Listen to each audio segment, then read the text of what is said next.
Hey guys, so I'm back to tell you how it all got started. I had a lot of people telling me that my next video should be me telling my story and how it all began. So I just wanted to let you know where I started and how I got there and where I'm at now. So basically, when I was a kid, I started with a can business. I had little containers, eventually got to trash cans that I would go and I would put out at my neighbors' houses. My dad would drive me around. We'd go pick them up and go recycle them and save the money. And then from there, I ended up mowing lawns. So my dad let me borrow his lawnmower, and I would push it down the street to save some money up until I eventually got my truck. But he would make me pay for the maintenance, and I remember messing up the tires on those things. They're super expensive. It's like $100 for a stupid tire.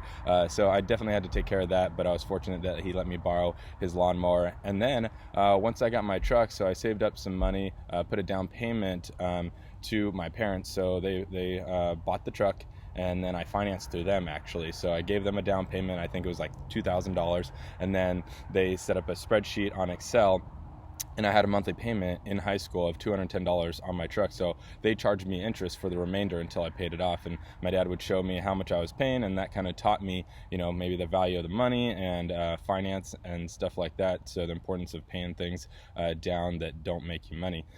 So then I got the truck, and I kind of expanded because I was able to drive around and get more business with my cans, and also with my lawns. So that's kind of like how I started. And then from there, like even in high school, I would sell like sandwiches or waters at school. And then I used coupons all the time. I mean, my friends remind me that even when I went on dates, I would try and be frugal, use a coupon, or share the drink and things like that, to where I would just kind of save my money. Until I got out of high school, and then I was working at Best Buy, and fortunately I built up a really good relationship with the manager there at Best Buy in Riverside, where I was from.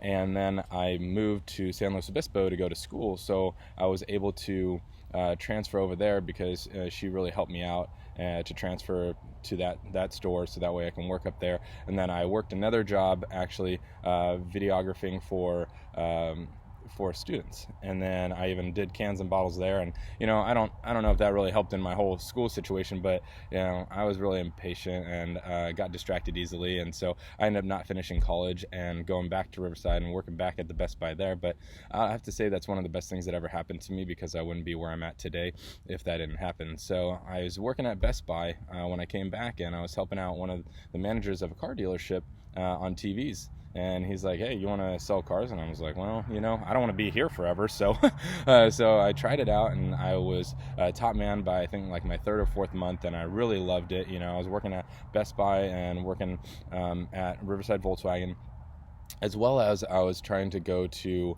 13th grade, which to me is like, it was junior college in Riverside, and I didn't like it. And anyways, and so I ended up getting out of Best Buy and just working for the dealership full time. And then my parents kind of kicked me out of the house because they said if I wasn't going to school, I couldn't live there, and they were even charging me rent anyways. So I ended up moving out into a house down the street from the dealership with a buddy from high school, and then a buddy from the dealership, and we were renting out this house. And I was like, why am I taking the money and putting it into the landlord's account, and then he's like getting all the advantage? So I ended up making a little bit more money at the dealership. My tax guy kind of informed me that I should maybe start thinking about investing in something, so that way I'm not paying as much in taxes. So I ended up buying a car. I financed a car to build up my credit, which I still had my truck, and it was paid off by this time. And my parents thought I was crazy because, I'm buying this car, I'm moving out and all this stuff. But hey, it worked out, because my plan was to buy a house in a year. So, a year from then, I ended up buying a house at 21 with only $6,500 down, using that FHA loan and getting that Obama money. Eventually that came back on my tax returns, but I'll explain that later. So basically I ended up moving those guys into my house and they were paying rent like for 2 different rooms, and that was helping pay my payment, because I think my payment was only like $1,350 at the time, and they were each paying $500 a room. So that was kind of my whole thing of house hacking, and that just kind of spiraled into the future of other other houses that I did. So that's kind of how I got into my first house into real estate. So that was awesome. You guys can check out the YouTube video that I did on my FHA loan, kind of get some ideas there.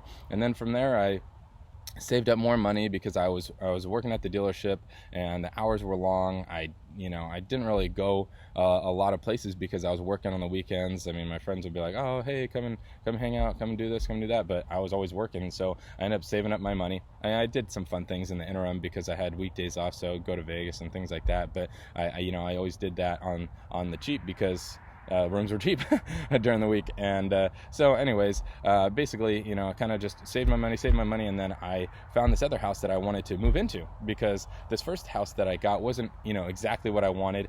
I ended up, just getting something not super expensive because I wanted to keep the payments low, so it wasn't exactly what I wanted. And that's something that I, tell people is that when you first start out, it's not going to be your forever home. So don't worry about, if you don't have the pool or you don't have this or whatever amenity that you're looking for. So, I found this house that I was going to move into that had a pool. It had like a big backyard, and it was humongous. It needed a lot of work, but it had a great potential. So I ended up actually getting an offer accepted on that house, but what had happened was I refinanced that current house that I was in and did an FHA refinance, but the loan officer at the time didn't tell me that I couldn't get into this other house. He said it'd be fine, but came down to it, the underwriters on that deal kicked that back, so I wasn't able to get that house and move into it because with an FHA loan, you're supposed to be in that house for at least a year. So that was a really good learning lesson, and that comes to like the loan officer that I still use to this day. And that's the thing, is getting a good team, finding a good real estate agent, finding a good loan officer, and finding a good CPA or tax accountant. All those things will really help you get to the next level. Because what I did was I found a way to use my 401k to actually borrow against it and take that money to help me out with the down payment on this next house. And so I ended up having to get a less expensive house and putting a little bit more money down because I had to do an investment loan this time. So I had to do 20% down. But I'll tell you what, that house that I got was probably one of the best deals that I ever did because the value has just gone up like crazy. That one I got in 2012, and now right now actually I'm refinancing that house and I'm pulling out a ton of money to use to buy more deals.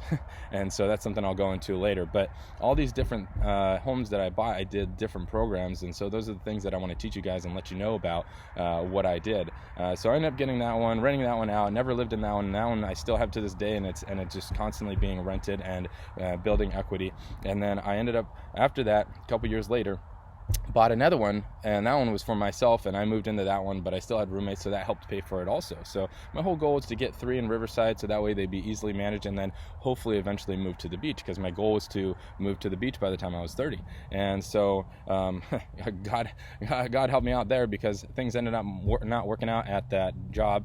I was there almost 10 years at Riverside Volkswagen, and so a new manager and I kind of got into it, and I ended up getting fired from there, and that was one of the better things that happened to me too, because that kind of forced me to get out of my comfort zone, and I ended up getting a job down in Long Beach, and that drive sucked. So that pretty much forced me to move, because I did not want to do that drive. If anybody knows, driving from Riverside, California to Long Beach, California, it sucks in traffic, especially when you have a manual transmission car and it's like 50 miles or whatever. And so I ended up finding a place in Huntington Beach because I really liked it there, and I bought a house right before I was 30, so that was awesome to hit my goal. I was really stoked on that, and the place was crazy expensive, and I was probably in over my head, but again, I used a different kind of loan and used my 401k again because I paid off that loan, and I just kind of kept on doing that a couple times.